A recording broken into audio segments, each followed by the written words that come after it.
12 News Eye on Agriculture with Britton Rucker.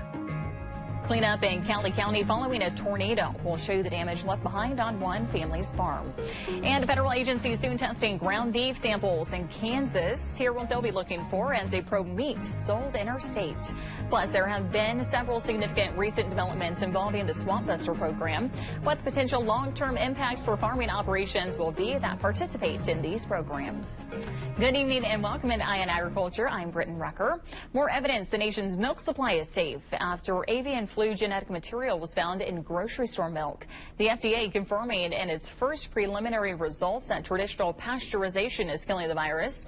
A lab taking the genetic material found in the milk, culturing it in live eggs to ensure it didn't regrow, and it didn't. And the testing that the FDA has continued to release has only cemented that further. The FDA also says it tested several samples of retail powder infant formula, and all of those results were negative. The Department of Agriculture will begin testing the ground beef sold in Kansas and other states with outbreaks of bird flu in dairy cows. The USDA says it will test samples of beef to determine whether any viral particles are present, as some dairy cows are processed into ground beef when they grow old. It comes after the USDA detected bird flu in samples of pasteurized milk. They say the milk is still safe to drink. The USDA is setting new limits for salmonella in poultry when the regulation takes effect next year. Salmonella will be considered an adulterant in products like frozen breaded chicken and stuffed raw chicken. If salmonella exceeds certain levels, the chicken products won't be allowed to be sold. The trade groups say the change won't have much of an impact on public health, but it could cost jobs. People in Cowley County cleaning up after severe weather over the weekend. The area saw multiple tornado warnings this Saturday. 12 News reporter Dylan Domingue has more on the damage left behind from last week. To repeat, a tornado is on the ground. Large and extremely dangerous tornado. Saturday's severe storms blew through Cowley County. A possible tornado reported near Dexter. In the path was this family farm. I didn't sleep at all. You know, this is just a catastrophe.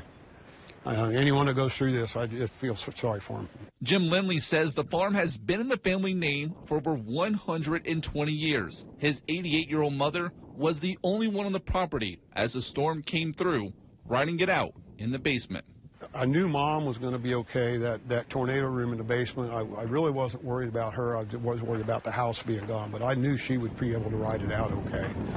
But other buildings on the farm weren't so lucky. Cars trapped under steel beams, sheds ripped apart, leaving behind a trail of debris stretching a mile on the property. We have debris going to the south, and the debris trail goes north, so obviously there was rotation flinging debris both directions. Now a day later, Lindley and some nearby friends begin the cleanup process as they start the road ahead to rebuild the farm. Some of them will come back next week, so you find out who your friends are, you know. Yeah, and they're a good crew. They all know what they're doing. In Cowley County, Dylan Domingue, 12 News. The United States Department of Agriculture giving more than $5 million to 7 clean energy projects in Kansas. The Rural Energy for America program will help rural business owners expand their use of energy efficiency improvements. The solar project includes grocery stores in Kingman and Lindsborg. Among the beneficiaries is White's Kinco Incorporated, a rural grocer receiving $500,000 for a solar energy project that provide enough energy to power 60 homes. This potential for solar, just it's an investment from us into these buildings and these communities, but it's also an investment into these towns as well. White says the next step with the USDA-funded project is to work with the cities of Kingman and Lindsborg to establish solar power at the stores. The Environmental Protection Agency announced its new rules to reduce pollution from power plants. The changes will limit greenhouse gas emissions from new natural gas-fired power plants and existing coal-fired power plants. They'll also reduce the release of toxic materials and mercury from coal plants and expand federal oversight of coal ash. Environmental groups applaud the changes. I lost a colony, and it was very heartbreaking to see the children that day coming to check out the bees, and they didn't get to do that. They learned about theft.